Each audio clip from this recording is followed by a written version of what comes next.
Hey, we're glad you're here this morning. Good morning, Christian Church of Litchfield. Hey, we're happy to welcome you to our services. If you're visiting with us, we're glad you're here today. Today, I start a new series of messages on Elijah, but I want to begin by saying that so often, I think we look at characters in the Bible and they're just out of our league. You know, one of the favorite shows that Sam and I love to watch is Wheel of Fortune. I don't know how many Wheel of Fortune fans we have here, but we're going to play a clip of some people that just are incredible at playing this game and some of the puzzles they've solved. And I don't know about you, but these people are just out of my league.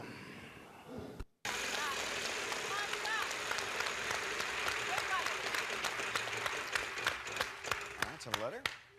I'll take an S. There you go. We got one. $500 for each of the two S's. I'd like to solve. Well, you know, if you solve, there's a $7,000 jackpot. Go ahead. Shaggy and Scooby-Doo. Whoa! I'm impressed. Thank you. Wow. That's crazy. That's crazy. I have just one thing to say to you. We need a phrase this time. That's the category for this puzzle, and it is a prize puzzle.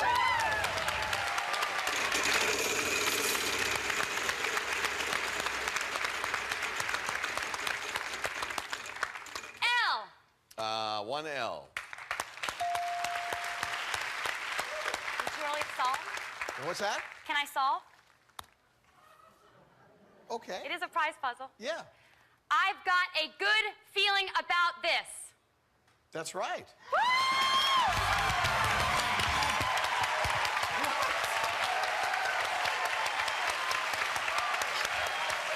had a good feeling about it.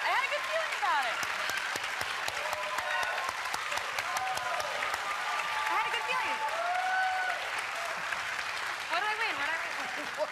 Oh, wait a minute. Why didn't let me get over this first before you went in?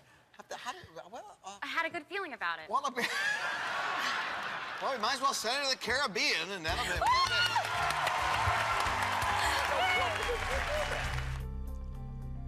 All right. Now, the category tonight is Thing. R-S-T-L-N-E. Vanna will put some letters up, ask our audience to be very quiet, obviously very important to her. But you're going to need more than that. Let's have 3 more consonants, 1 more vowel. An M. That's 1. A P. 2. A C. And a vowel. An A. All right. Now, you have this wild card, so you get 1 more consonant. Which one would you like? I'll take a G. Okay. Let's get them up there, Vanna. Anything? Oh, no. Oh, boy. Well, this looks challenging to me. Thing is the category. You have 10 seconds. Talk it out. You're a good player. You never know. Good luck. Tough workout. What? I'm very impressed. Let me look. We have $1 million winner. Autumn, you've hit the jackpot with $1 million.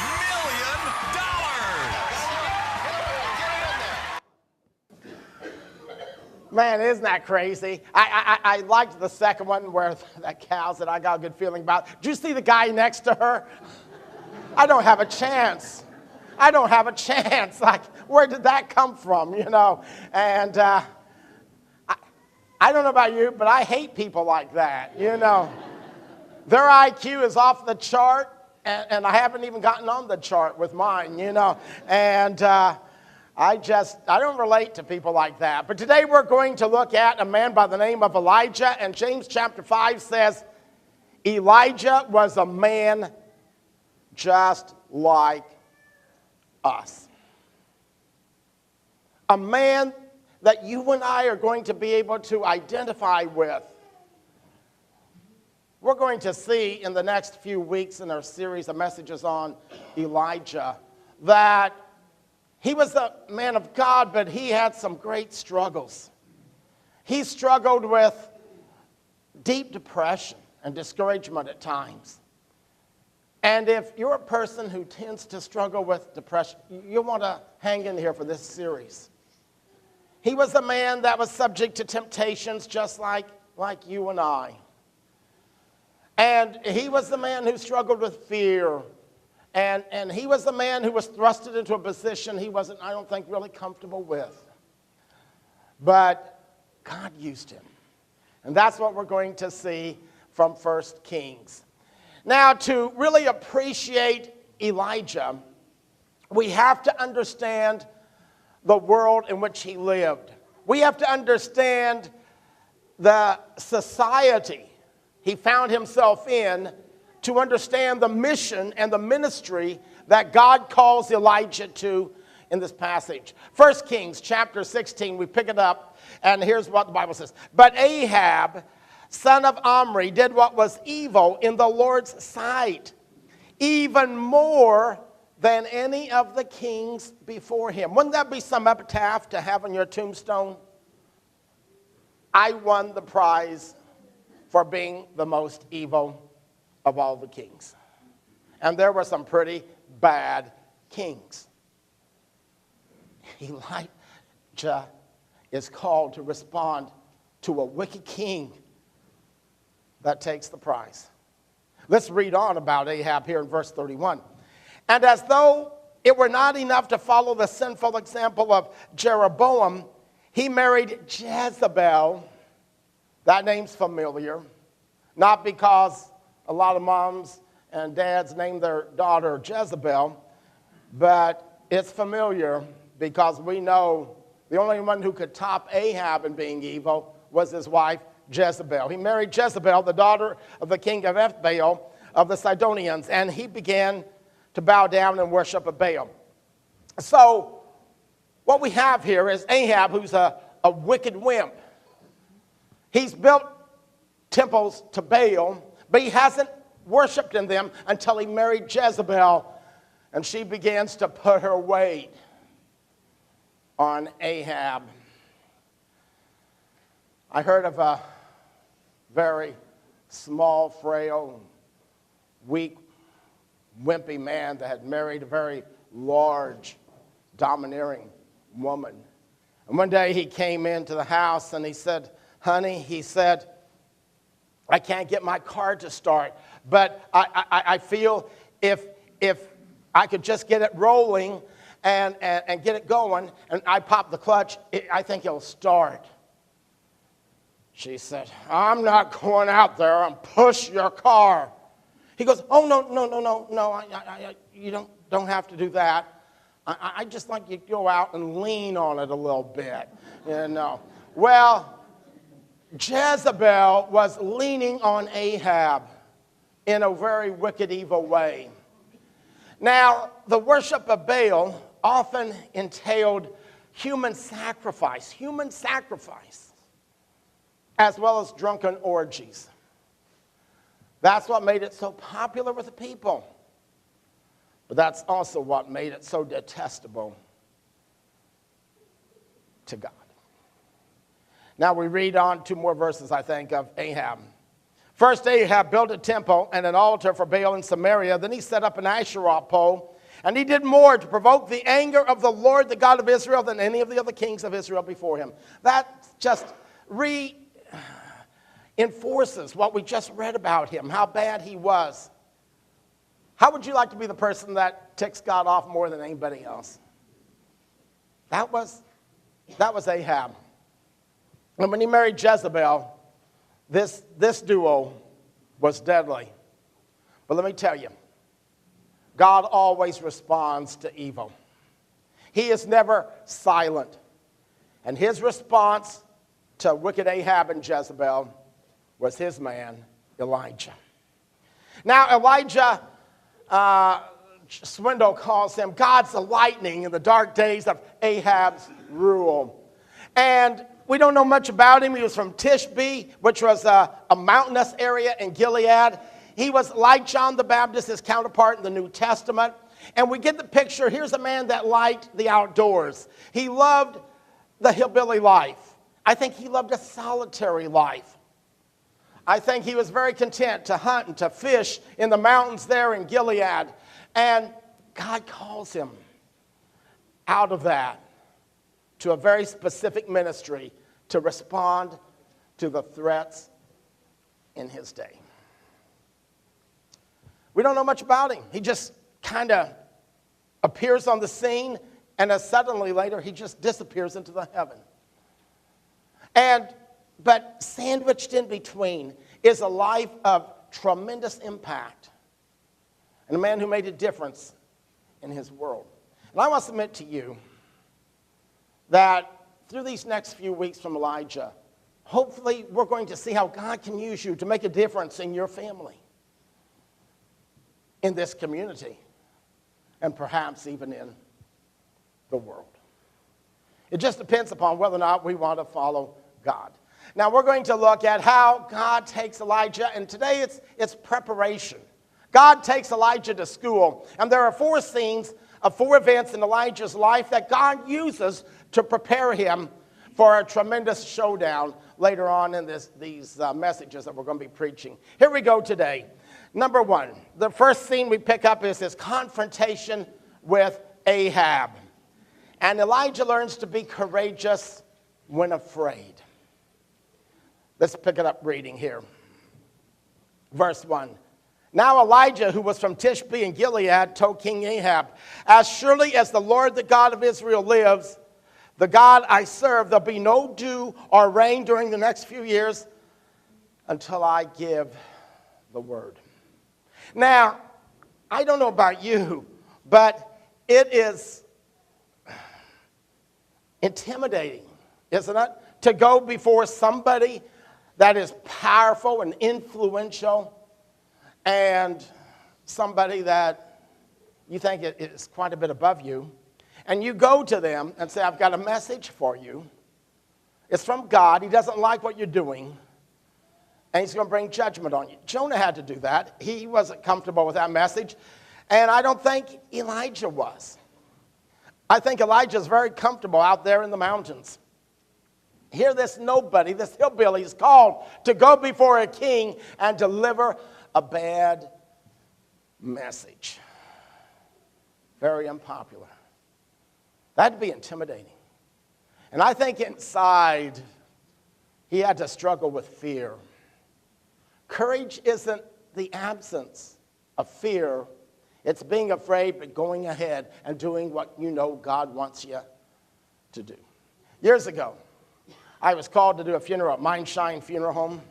Steve was the director up there then, and he called me in to do a funeral for a family that never came to church. In fact, I didn't know the family. And he wanted me to sit down in his office with the family and talk about the service. And we sat down. I sat down with the husband whose wife had died and their children. And the husband began to tell me, he said, we don't want a religious service. We don't want a sermon. We don't want you reading the Bible.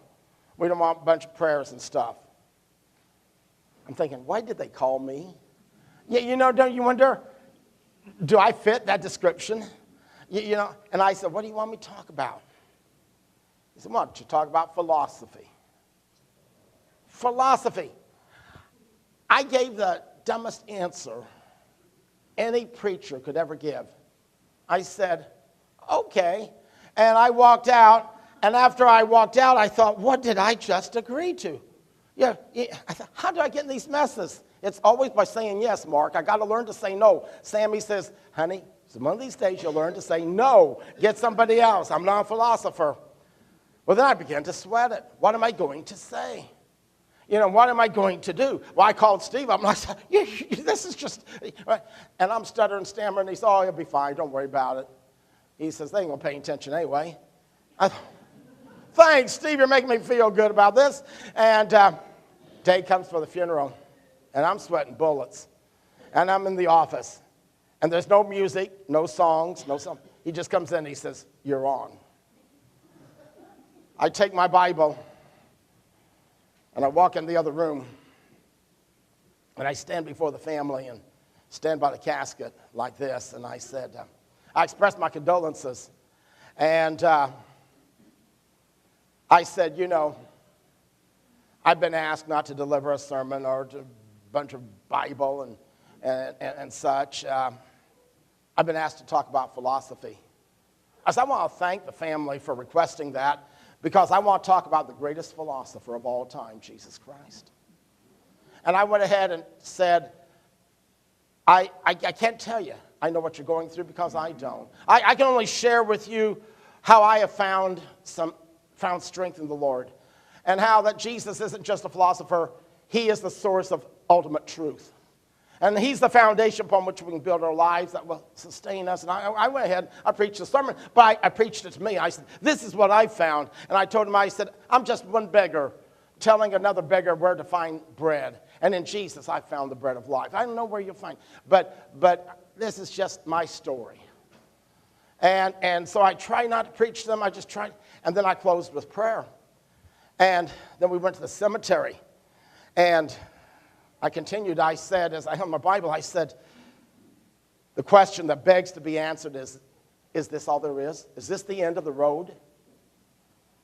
And then I went ahead and talked about creation, how that God created in his infinite wisdom, the fact that there is a resurrection after death, how a farmer takes lifeless dead seeds and plants them and buries them in the ground. That's when life really begins.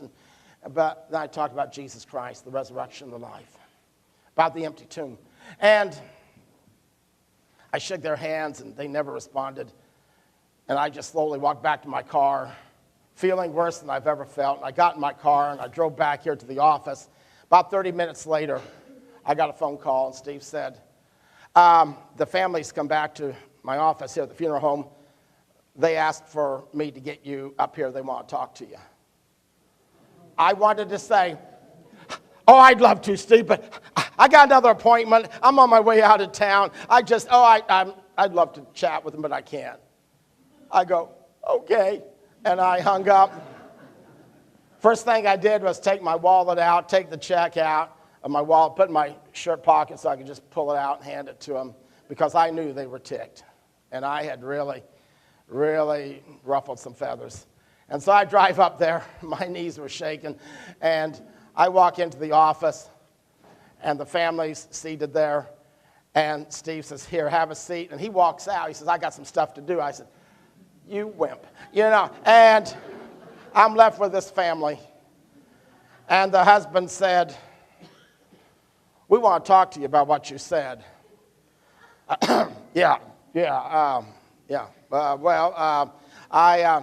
He says, my family and I were talking afterwards here. He said, we just never heard anything quite like that. And I'm stuttering, stammering, and looking at my feet. And he says, I went up to Steve and said, what do we pay that guy?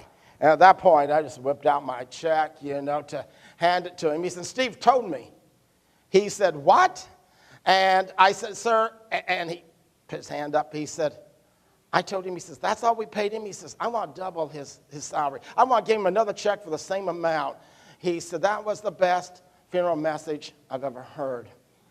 And I go, really? Really? And, Steve comes in at that point. He said, oh, here's this check they want you to give. They want to give to you personally.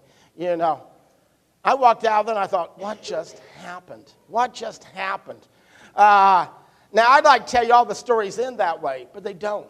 It didn't end that way for Elijah. He didn't go before Ahab, and Ahab didn't say, oh, man, Elijah, I didn't think I wanted that message, but I love it, and that's great. And I'd like to tell you that family came to church. They never did. Hopefully they got connected somewhere in some church. I don't know. But man, it was a situation I was totally uncomfortable with.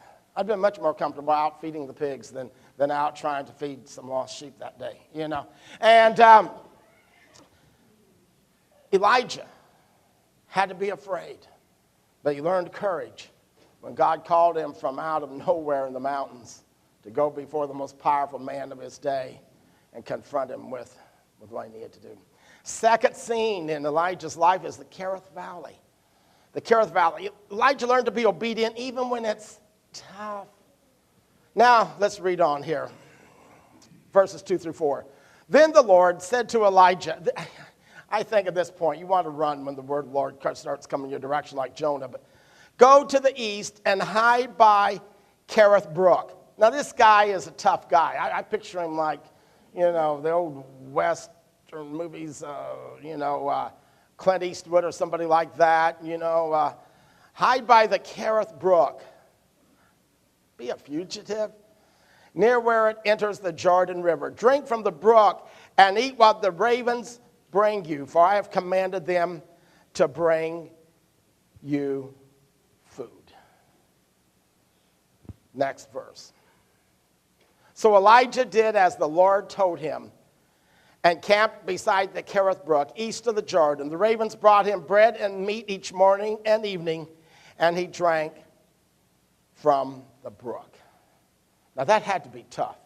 When I was growing up in church, in vacation Bible school and Sunday school, they'd have on the flannel graph of Elijah and how the ravens brought him food morning and evening. And it looked like the Hilton Hotel of Samaria, looked pretty good stuff. They were scavengers. What they bring him is roadkill. You see those big black birds when you're driving down the road and there's a dead raccoon or possum or whatever? I think that's what they did. They just dropped him some meat. They didn't just hand it to him. They dropped it in the dust. Probably had to take it down, wash it off, and cook it. The bread, stale, leftover, no doubt. This had to be tough. This, and hiding out because he knew there was a contract out for his life. You're looking around. Who's on that horse coming this way? What's that noise I hear? Are those soldiers or what? And Elijah learned to be obedient, even when it's tough. Next scene, it gets even worse for him when he's called to go to a widow in Zarephath. There he learned to be humble when pride arises in our lives. Let's read. But after a while, the brook dried up, for there was no rainfall anywhere in the land. Then the Lord said to Elijah, go and live in the village of Zarephath, near the city of Sidon. I have instructed a widow there to feed you. Wow. He said, I've instructed a widow there to feed you. Man, that had to be humbling. A strong, rugged mountain man is called to depend upon a woman who is a widow. But God was refining Elijah. That Kerith Valley that he found himself in simply means to file or to cut down. And God was filing the rough edges off of Elijah's life, preparing him for a showdown on Mount Carmel one day. And here in the middle of nowhere, God is taking Elijah to school, and he's teaching him humility. The last scene we look at today is where that widow lady feeds him, and he learned to depend on God, not himself. This is an exciting passage here we're going to look at in these verses. We pick it up verses 10 and 11. As he arrived at the gates of the village, he saw a widow gathering sticks, and he asked her, would you please bring me a little water in a cup? As she was going to get it, he called to her, bring me a bite of bread too. So he says, could you give me something to drink, something to eat? Here's her response. But she said, I swear by the Lord your God that I don't have a single piece of bread in the house. I have only a handful of flour left in the jar and a little cooking oil in the bottom of the jug. I was just gathering a few sticks to cook this last meal, and then my son and I will die. She said, I'm running on empty. The cupboard is bare. It's empty. There's nothing in the refrigerator. There's nothing in the house. There's nothing on the shelves. There's nothing in the drawers. There's nothing in the pantry. We're down to the last bite of food. This is a real test for both this lady and Elijah. But look at Elijah's incredible faith and trusting on God and not himself. He said to her, don't be afraid. He knew this is a scary situation. This woman says, we're going to die. The drought's tough. There's no food in the land. And my son and I don't know what we're going to do. This is it. Don't be afraid. Go ahead and do just what you said. But make a little bread for me first. Now, isn't that tough if you're a guy? Like, serve me first. Cook for me first. But he was doing it not because he thought, man, in case there's no more food, at least I get the last bite. No, he's doing it because he knows God's wanting to teach this widow lady a lesson about him providing for her as well. Prepare a little bread for me first. Then use what's left to prepare a meal for yourself and your son. For this is what the Lord, the God of Israel, says. There will always be flour and olive oil left in your containers until the time when the Lord sends rain and the crops grow again. And she did that. And God provided. Every day she'd say, this is it. There's just enough to make this last meal. And she'd feed Elijah first. And then there was enough for her and her son. And the next day there was more oil and more flour. Didn't fill the whole pantry, didn't fill the refrigerator and stock the house or the kitchen. But there was enough for one day at a time. Now, those are 4 events we've seen in Elijah's life where God took Elijah to school to prepare him for his call to service and for ministry. Now, real quickly, I want to apply it to you and I said, Elijah's a man, the Bible says, just like us. Here are 4 lessons we take home. We're going through these real quick. We've set the scene, the backdrop. I think you can pretty well guess what these lessons are if you're filling in the outline. Here we go. Number 1, God uses ordinary people. You be willing. Be willing to let God use you. He doesn't use the superstars. Don't think Elijah's a man in a different category, super saint, different than you and I. He's a man just like us, the Bible says. I love the story of the farmer that put a sign or advertised for sale, cow, very productive. He was going to sell his milking cow. And the man came along and he said, wow, I need a good milking cow. He said, I have a large family, and we need a productive cow. But he said, how do I know this cow is truly productive? And the farmer said, well, he said, because I'm a deacon of the Baptist church. The prospective buyer scratched his head and thought, you know, he says, that's good enough for me. I'll buy the cow. And he said, but I don't have my checkbook with me. I'll have to send you the check when I get home. And the farmer says, hey, how do I know I can trust you? And the man said, well, because I'm an elder in the Christian church.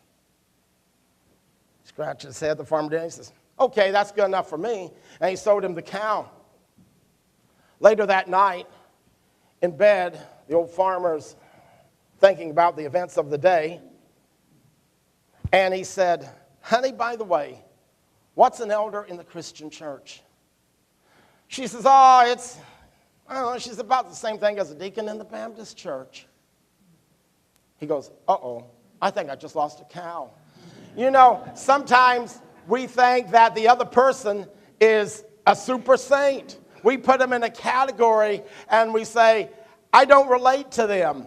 That, you know, Elijah, he's just this bionic spiritual hero, and I'm just nothing. He's a man just like us. 1 Corinthians says, consider who God called. He said, not many among you were wise and wealthy and of noble birth. God called and used the lowly things, the lowly people of the world to accomplish his work and his mission. He used Elijah, and he can use you and I. We have to just be willing. Second lesson, told you we're going through these quick. God prepares people in seclusion. Be faithful. Most of the time, Elijah's not in the public eye. Most of the time, he's in solitary confinement out in the wilderness. Maybe with the widow of Zarephath and that, but very few people around. And yet he's called to be a great prophet, a great leader. God's in no hurry to prepare his people. He had Joseph placed in prison for 2 years before he became prime minister of Egypt, preparing him. He had Moses, the counterpart of Elijah that appeared with him on the Mount of Transfiguration with Jesus. He had him 40 years in the wilderness of Midian taking care of sheep before he ever called him to go and lead his people out of Egyptian bondage. He called David when he was taking care of his father's sheep. Now, the real test is the fact it can be frustrating when you think, I want to do great things for God, and here I am. Nobody knows I exist. There's just a handful of people in my life that know me. But be faithful where you're at. God may be preparing you for maybe something big later on, and it just might be one snapshot or two. It may be towards the end of your life.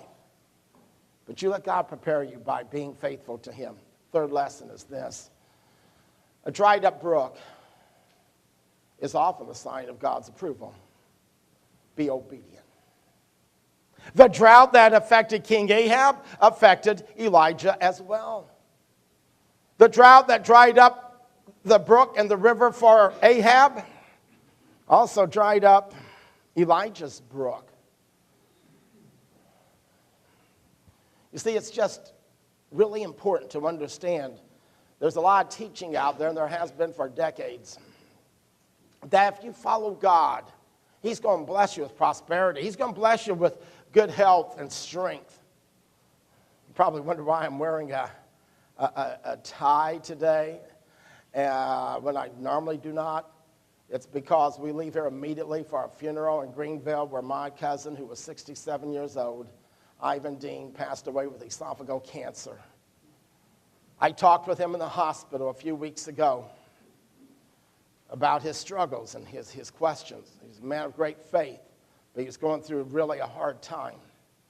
And it's really tough when your brook dries up to continue to obey God.